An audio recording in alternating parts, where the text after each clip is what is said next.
What up? It's your boy T-Bear here on the reaction. So, first thing first, happy Mother's Day to all the mothers out there, including my own mom, Catherine Harris.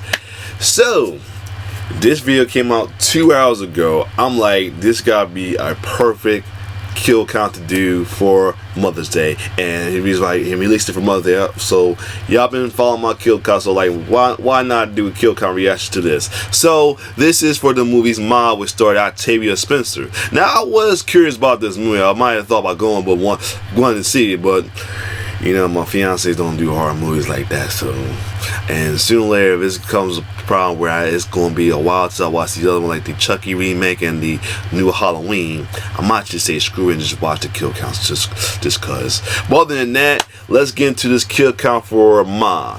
So, and it's no explicit version, so it's going to be whatever it comes up with. So without further ado, let's check it out.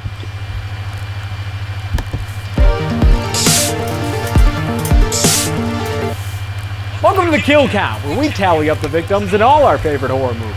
I'm James A. Janice, and today we're looking at Ma, released in 2019. Ma stars the Oscar-winning Octavia Spencer, who's dope as all hell and who was previously on the Kill Count in Rob Zombie's Halloween 2, where she got murdered pretty ruthlessly. Despite her awards and long list of credits, though, Ma is the first time Spencer had a starring role, which is part of the reason co-writer and director Tate Taylor made it in the first place. I got a call from Tate Taylor, and he says, I have a horror film for you.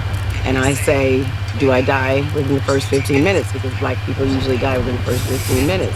And he said, not only do you not die, you do the killing. So I was interested just with that. Taylor and Spencer are longtime friends, having lived together for 7 years when they were first trying to make it in the film industry. That's why you'll find Spencer in most of Taylor's other works, including The Help and Get On Up. Spencer plays Sue Ann Ellington, a troubled woman whose playful, friendly demeanor belies the vindictive rage simmering underneath. Ma got mixed reviews when it came out, and it took me a while to see it, so by the time I did, my expectations were low. Maybe that's why I enjoyed it more than I expected to. Yeah, it's a little too long, and the male teen characters are walking, talking nothing boys, but other than them, this movie's got a ballin'-ass cast, even in some of the minorest roles. I mean, with Allison Janney, Juliette Lewis, and Missy Kyle running around, it's gonna be hard for me to have a bad time. I also think the trailer did the film a disservice, making it seem more like a zany, fast-paced slasher than the reflective revenge tale that it is. I remember being worried that it revealed most of the big story beats, and it did. But the scenes I ended up enjoying the most were in between the big moments, the ones with the talented cast portraying realistic people, and all the fun bits of low-key comedy.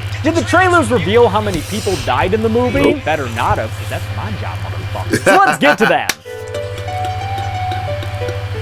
The movie begins with a move. Mother Erica, daughter Maggie, and good boy Louie are leaving San Francisco and returning to Erica's hometown in suburban Ohio, where symbolic road signs stand aplenty. Erica is played by the always interesting Juliette Lewis, while Maggie is played by Diana Silver, a very natural newcomer who was that bully-turned-lover in Booksmart. Both of them are trepidatious in their new/old surroundings, although they do manage to meet some friendly faces.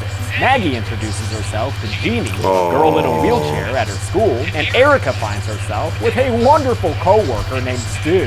How's your first day on the floor going? Is it everything you ever dreamed of and so much more? Hey, that guy played the guy who played the guy in Whatever Happened to Baby Jane. A bubbly, popular girl named Haley invites Maggie to a party that night and picks her up that evening in a totally inconspicuous white van. Haley introduces the new girl to the dude characters in this movie, Darrell, Andy, and Haley's boyfriend Chaz. Unfortunately, none of them are interesting. They're all written flatter than tap water. The other kids tell Maggie that their party's been canceled, so the new plan is to drive around and get drunk in the van. Sounds like something you'd do if you were on fall break. To acquire the booze for their cruise, they try to hey mister various strangers outside a liquor store. But as any desperate high schooler knows, that method doesn't have a high success rate. Maggie, hoping to fit in, steps up to the plate and tries her luck with a woman named Sue Ann. She initially turns Maggie down, but after a good look at her friends, and more pointedly, the van that they're driving, she changes her tune and takes their shopping list, as long as Andy promises not to drink and drive. She gives them their black market booze with a side of friendly spunk. This never happened, okay? Thanks again for doing this, man. For doing what, darling? Well, that's not the end of it for Sue-Ann, because as the kids head to a distant rock quarry to get drunk, she looks them up on Facebook. What kind of kid has their dad's company logo on their Facebook? Actually, what kind of kid has a Facebook? Right. Sue-Ann calls the number of the company she saw on the van hood, which interrupts a smokestack side stack smoking for Andy's dad, Ben Hawkins, the kind of guy who eats 5 dozen eggs every morning. Sue-Ann snitches on the to Ben, reveling in the same start she showed the kids at the store. Who am I speaking to? A little birdie. Sue-Ann, why isn't this dog prepped? Careful, Sue-Ann. You don't want to get in trouble with Alice and Janney. Stay off your damn phone. She's scary. Ben makes a call, and a little while later, while the kids are all boozing and schmoozing, a cop named Officer Granger shows up and sternly questions them. You see anybody out here, young lady? Sir, we don't Wrong young lady. Officer Damn. Granger, who's played by writer-director Tate Taylor, ends up letting the kids go with a warning. But Maggie still gets in trouble when she comes home later that night. Thankfully, since she and Erica are realistic characters, their argument sounds sincere instead of boilerplate. Again, acting scenes like this are what makes Ma work for me. The next evening, the kids go for round 2 of getting drunk off some Ma juice. But this time, Sue-Ann doesn't want to take her payment in the parking lot, and instead tells them to follow her down the road. I got eyes on him. I want to lose my job. Yeah, well, maybe start by not pissing off your boss every day, Sue-Ann, like you just did again earlier. answer the fucking veterinary. She leads them all the way back to her house, where she invites them to drink in her basement, saying it would make her feel better knowing they're safe and not out there booze cruising around. The only rule they have to follow is that they're not allowed to go upstairs. Okay, it's such wow. a sweet arrangement for these fun-seeking kids that Darrell gets real cozy real fast. You got any pizza rolls, Ma? Pizza roll. Ma. Boy, you are too much. Yeah, but like, you got those pizza rolls? What I like about the movie, up I until wonder now, who that black is that kid Ma is. acts He in a sounds pretty familiar. chill He looked manner familiar, towards the I'm kids. saying. Sure, it's a little Like weird someone that grown the up. strangers letting them drink in her basement, but I can see how her behavior could believably earn their trust. That's why I don't like how after Chaz gets a tad too douchey with her, Ma pulls a freaking gun on her. It feels like she went from 0 to 100. And even worse, she disgustingly forces him to strip naked in front of her and all his friends. The most unbelievable part, though, is that when she plays that sex crime off as just a prank bro, You are under arrest for being so dang cute. Put that thing away. the other kids join her in laughing about it. Yeah, no, I'd be getting the fuck out of there. Right. Ma, you fucking got me. That wasn't a shoulder Right. punch from the circle game, dude. That woman is clearly not right. But I Right. guess some kids will sacrifice safety to get drunk. So they Right, stay with wow. Sue-Ann late into the night before stumbling out to head home. Now you know where the party is. Sue-Ann thinks back to her own time as a high schooler when a young Ben Hawkins, all decked out in denim, invited her to the rock quarry to drink with him and all his friends. Her backstory is given in fragments throughout the film, and honestly, it's pretty traumatizing, so heads out. Back in the present, Sue-Ann goes to the casino where Erica works, having run into her earlier when she brought Louie into the vet. Okay. She watches as Erica has an awkward exchange with a snide ex-classmate. Mercedes, hi. What are you doing here? Did you like go to California or something? I'm like, you're gonna like make it. This is Mercedes, she of the Beegis Interrupted, Oh. and she's played by Missy Pyle, who's in a lot of things and is always awesome. But of special note is the fact that she was in a country rock duo called Smith and Pyle alongside Shawnee Smith, aka Amanda Young from the Saw series. I didn't know they was in that group Mercedes together. is there Wow. with Ben Hawkins in a BAC that's way too high, so she's escorted out while mildly harassing Erica. Sue-Ann watches it all with some sympathy, since, as we'll see, she's also been a victim of Mercedes' mean tendencies. Wow. The next day, the kids get out of school to find a free box of booze by their van. Looks like they got a delivery from Postmod. The party at her place that night is a much bigger affair than their previous shindig, with the basement transformed just as much as Sue-Ann's outfit. Sue-Ann, around here you call me Mom. Sorry, transformed just as much as Ma's outfit. Okay, please let me go now, Ma. Again, as weird as this situation may seem to some people, I get how excited these kids would be to have an adult helping them get their drink on. That's why all of them encourage Ma's inappropriate social behavior and even join her as she dances to lip sync. Haha, great moves, y'all. Except you guys. Oh, Scotty wow. too hotty, you ain't. Rubbing teenage faces Another like reference- this sure reference- does take Ma back. reference. Back to when she was at that rock quarry at the annual 80s Windbreaker party. It was there that young Ben Hawkins and young Mercedes began laying the seeds to pull a prank on young Ma, though young Erica and her scrunchies did not seem to approve. You can think back to your childhood all you want, Ma, but as an adult, it is not okay to be hitting on these minors. Milk did that body good. And don't talk about milk, Ma, it's weird. The kids invite Sue-Ann to drink with them, and although she tells them that she doesn't imbibe due to prior problems, stupid kids will be stupid kids, and with some chance of peer pressure, they get her to take the shot. A bang from upstairs quiets them down real fast, but Ma just blames it on an old ice machine. As Sue-Ann heads upstairs and retrieves a needle from her fridge, Haley's bladder reaches capacity. With the downstairs bathroom occupado, she and Maggie decide to break Ma's cardinal rule and go upstairs to find another toilet. Damn, Haley, don't go chasing other water stalls. Just stick to the basement and the rooms that you're used to. While Haley's peeing, Maggie hears Sue-Ann shouting and banging upstairs before she then emerges to shout at and bang around Maggie. That physical harassment gets Maggie to finally leave the house of this obviously unwell woman. It's about damn time, you dumb kids. Ma texts Maggie profusely the next morning, apologizing, and the kids find her waiting for them after school. But they reject her offer of another night of partying since it's lost its novelty by now. Wow. Damn, Ma, don't you got a job? These kids can't spend all their time with you, Sue-Ann, especially not with Maggie and Andy officially dating now. It's so official, in fact, that Maggie even tells her mom about it in another good mother-daughter scene. Yeah, okay, I think it's super cool. Aw, that's nice. When the weekend comes, Ma's able to get the kiddie crew back into her basement thanks to a chick named Stephanie who wants to have her birthday party there. It's my birthday! Maggie's still not fully back aboard the Ma train, but she is getting smooches from her new boyfriend, so whatever, you know? Bottoms up! Sue-Ann convinces Maggie to take her shot too, as the men without hats start up their sin.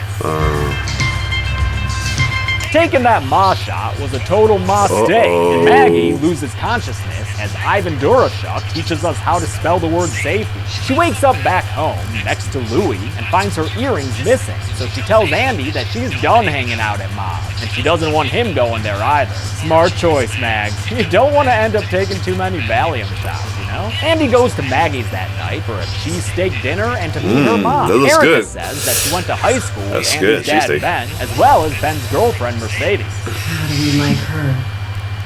Just say I'm more of a Porsche kind of guy. She's a bitch. Alright, sorry. With Sue-Ann continuing to text them all relentlessly, Haley sends out a group video telling everyone to block and cut ties with Ma. Sue-Ann sees the video and gets publicly pissed about it. You making your business my business. Not today, old lady. Not today. You bitch. That old lady's hilarious. Ma gets a new number so you she can send the teenagers increasingly alarming videos, culminating in one that shows her crying and asking them to meet her, saying it's an emergency. They reluctantly go to the rock quarry, where Sue-Ann apologizes for her actions, saying she's been acting weird due to side effects caused by the medicine she's taking for cancer? Oh shit, she about to Royal Tenenbaum him. The lie works the guys over, but Haley notices a bracelet around Ma's wrist that had previously been shown to her by that birthday girl, Stephanie. It's my birthday! We know, Stephanie. We know. With Haley missing a ring as well, she and Maggie determine that Ma's been thieving from them. So while Sue-Ann's at work, they head to her house and break in. They find the second story closed off by a latched gate, and as they unlock it to keep looking, they don't notice that they're not alone. They don't find any of the missing jewelry, but they do find Sue-Ann's creep stash of photos from the past and present, like Andy and his dad on opposite sides of a photograph. Speaking of Andy's dad, Ben walks into the vets with a nice-looking kitty cat and acts surprised to find Sue-Ann behind the desk. They briefly reminisce about being young again and make plans to go to the pub after Sue-Ann gets off of work. It's an enticing invitation that reminds her of a more lurid proposition she got in high school, one where Ben asked her via note to meet her in the janitor's closet. Maggie and Haley get jump-scared by Jeannie, that girl from school who Maggie had met on her first day. She hasn't been to school in weeks because her mom's been keeping her home since she gets sick a lot. And speaking of her mom, Sue-Ann's getting home right now. That sends the girl scrambling, but thankfully, Jeannie cool. I was telling you to leave, you know. Oh no, you're not saying shit. After Maggie and Haley leave, Jeannie asks her mom if she can go back to school yet, but that ain't about to happen. You're too sick. And these doctors, they don't quite see it yet. Yep, this is a Munchausen by proxy wow. situation, sharp object style. Jeannie's not actually sick. Suan just makes her think she is, which makes it much easier to keep her locked upstairs. Suan gets to the pub for her date with Ben. While she waits for him, she thinks back to high school when Mercedes was helping her get ready for that janitor closet debauchery with Ben. Ben presently arrives at the pub and exchanges pleasantries before he stops the conversation by pulling out a personal tracking device. He keeps these on all of his company vans, and because of that, he knows where Andy's been driving.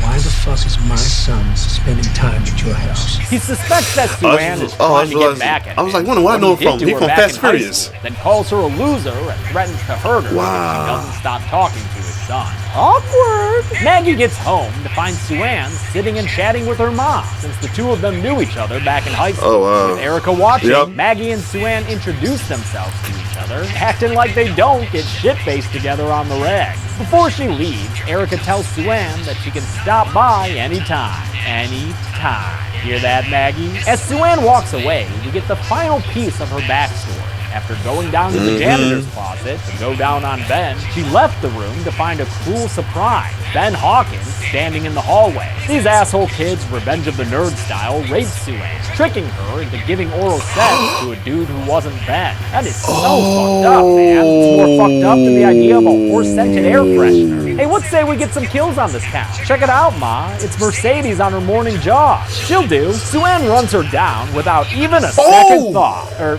well, I guess 1 second thought. Damn, left that lady just a messy pile of roadkill. That night, Maggie hears Louis whining outside and finds him bleeding. Maybe that shadowy figure over there might be able to tell you what happened. Oh, never mind, she's gone. It was Suan, clearly, who returns to her workplace, where we see that she's also murdered her boss, Dr. Brooks, and stuffed her body in the cage. Suan takes some more drugs from work, which come in handy later when Ben shows up at the house looking for his son. But Andy's not there. Suan just stole the van's tracking device to make Ben think that was the case, tricking him to come there for a nasty neck meeting. He wakes up to find that Ma's gone full Sue Annie Wilkes. She threatens to dismember him for the cruel trick he played back in high school, but instead decides that that would be too easy.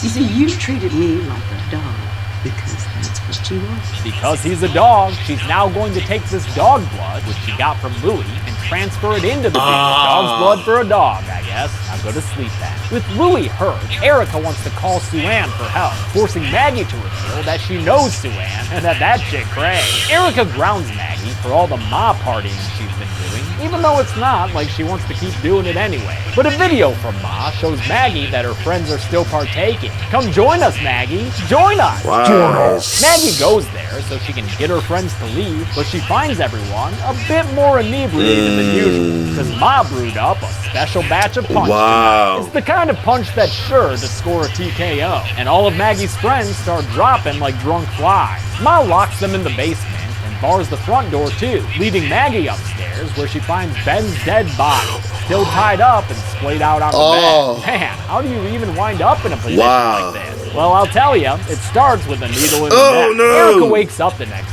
morning and finds Maggie missing, because she's a little tied up right now in Ma's basement, along with the rest of her crew. They're so knocked out that Chaz doesn't stir, even when Suan decides to scar him with a hot iron to the chest. That was meant to ruin his, quote, perfect body, and for Haley, the popular girl who's always talking, Ma's got another home remedy.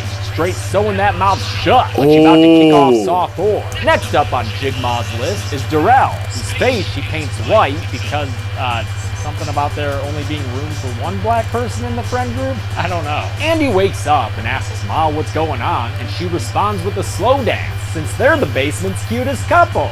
Wow, could this get any more disturbing? I guess so. Oh, okay, yeah, it's more disturbing. You can stop now. Suan only stops making out with this drugged-up minor when she grabs a knife and stabs him in the side with it. She brandishes the knife at Maggie until she hears her doorbell ring. It's that cop, Officer Granger, who's asking about the vehicles on her property. She makes up an excuse, and he's just about ready to leave when he hears Maggie screaming for help, and that gets him shot 2 times by Suan with that old gun of hers. Shit. Wonderful role model that she is, she forces Jeannie to assist her in dragging the body inside. Erica enlists Stu to take her to Ma's house, maybe hoping that he can help by going all Psycho Pete. Better hurry now, y'all, because Suan's growing ever weirder, showing Maggie her jib-jab yearbook and making her take a photo of her Sue-Ann with her bestest friend. Really wish they hadn't shown this scene in the trailer. It managed to be both spoilery and misleading. With the new yearbook pictures taken, Sue-Ann hangs Maggie up by her neck and leaves to let her die. At the top of the stairs, though, Jeannie, Flynn Rider's her mom, finally ready to fight back. Then inadvertently starts a fire, so Jeannie comes downstairs to help Maggie, and together they free everyone else as they start to wake up. Erica and Stu arrive just in time to help the kids out of the basement, but Sue-Ann grabs Jeannie and pulls her back towards the growing fire. Erica says that she's sorry for what happened to Sue-Ann back in high school, and that she should have tried to stop it, but ultimately didn't. Unlike Maggie right now, who's more than capable of taking action and stopping this shit in its tracks. They all escape, leaving Sue-Ann behind as she yells for Jeannie to come back. But that Jeannie's out of the bottle, as Sue-Ann can see, so she goes back upstairs and settles in next to Ben on the bed. She rests her head on his chest and looks very nearly content as her house goes up in flames, almost certainly killing her. How many kills did Ma score before burning up in her house? Let's find out and get to the numbers. Alright. Only 5 people died in Ma, and with 3 women and 2 men victims, that gives us one of those rare red majority pie. And if anybody was only adults, for the runtime of 99 teens. minutes, that left us with a kill on average just under every 20 minutes. I'll give the golden chainsaw for coolest kill to Mercedes. I figured. It's very sudden, good for a shock, and kicks off the kill count, so solid all around. Dog Machete for lamest kill will go to Dr. Brooks. Yeah. We just see her bloody body in a cage. Almost looks like she's napping with her eyes open or something. And that's it. Ma came out in 2019, another release by the prolific Blumhouse Productions. On Friday, we're kicking off the Carrie franchise, which actually Ma had a lot in common with. But until then, I'm James A. Janice. This has been the Kill Count. Thanks a lot for watching this Kill Count on Ma. I want to thank some patrons like Paul Goubert, Bradley Bishop, Andrew Tide, Alexis Smith, Nicholas Dappert, and Noah Jones. I would absolutely love to hear all your opinions about this movie. I know that a lot of people didn't like it, but like I said, I kind of did. Also, my hair is just getting fucking wild, man. Thanks, everyone. You're good people. Yeah, my hair's kind of wild myself, too. My dread's getting long, though. But, this was actually good. Like I say, he did say the same thing, that the trailer was kind of a little misleading. Well, that's a good thing then, because you would think one thing and you see it's another, and that actually makes you more better. Because like I thought it was like this old lady was really killing teenagers, but nah, she is pretty much set up for her to get revenge on folks that did her dirty in high school, though. Like he said the same thing that is kind of related to Carrie, though, but. It's like it's the fun thing about it. It's to be like real stories like that, like folks can, or like movie stories like that. But namely, is also real life stuff that happens like that too. Like folks get revenge on folks from back in the day. Like you got like this also plays into the term of stop bullying. It does. You may not know what bullying does to a person. Like it can leave an everlasting scar on a person that can turn them into something they don't want them to be, and become something more dangerous and more worse than you made it as by bullying a person, though. So you know what I'm saying? It can affect somebody mentally, though. That bullying in high school or in a kid, or even in college, can affect somebody mentally, though, to the point that they can do something crazy or have issues, or you may never know. All right, you know, sadly, kids. I hate to make it to like a stop bullying thing. You know, sadly, there are ones who take their own life They don't take their own life because of bullying. There's that. That's the short term, but that's the long term that goes along with bullying, though. That can mess with your mind for a while. So yeah, folks, if teens are watching this, stop bullying. That's all I'm gonna say. So other than that, if you like my reaction, like, share, subscribe to my YouTube channel. And again, happy Mother Day to all the mothers out there as well too, and the mother figures, including guys who are single dads and doing the momly duty for their kids while they're at no mom at the moment. So other than that, it's your boy T-Bird signing off. One love.